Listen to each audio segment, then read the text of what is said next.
পাখা নাড়লেও উড়তে পারে না ওরা। কেউ বলে পলু পোকা, আবার কেউ বলে রেশম পোকা। রেশম সুতো বোনার দারুণ কারিগর এই পোকা। প্রজনন শেষে দীর্ঘ সময় ধরে ডিম পাড়ে স্ত্রী মদগুলো। ডিমের সঞ্চয় ফুরিয়ে এলে জীবনের পালাও সাঙ্গ হয়ে ওঠে এদের। ডিম ফুটে একসময় জন্ম নেয় লার্ভা। লার্ভাগুলো বেড়ে ওঠে তুত গাছের পাতা খেয়ে।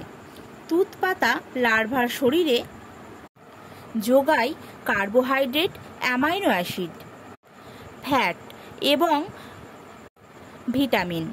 লার্ভার দেহে গড়ে ওঠে দুটি রেশম গ্রন্থি। বসনি নামে রেশম চাষিরা পরিপক্ক লার্ভাগুলোকে একসময় স্থাপন করে চন্দ্রকী নামের বাঁশের ছাঁচে। রেশম গ্রন্থি থেকে সূক্ষ্ম তন্তু ছড়িয়ে প্রতিটি লার্ভা ধীরে ধীরে ঘিরে ফেলে নিজের চারপাশ। লার্ভা পর্বের ইতি ঘটিয়ে কোকুন নামে গুটিতে শুরু হয় রেশম পোকার পিউপা পর্ব। রেশম সুতায় জড়ানো এই কোকুনকে কেউ বলে জঙ্ক, আবার কেউ বলে বিজন গুটি।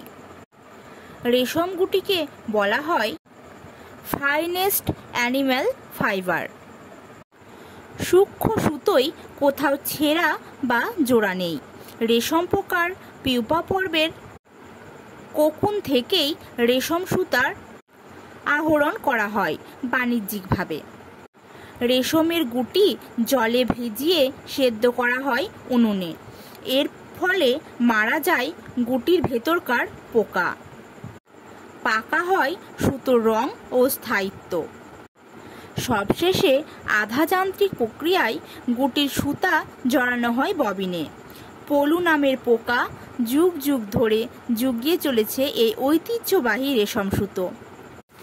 আর তারপরেই এই রেশম সুতো দিয়ে তৈরি হয় রেশম শাড়ি, বিভিন্ন জামা কাপড়।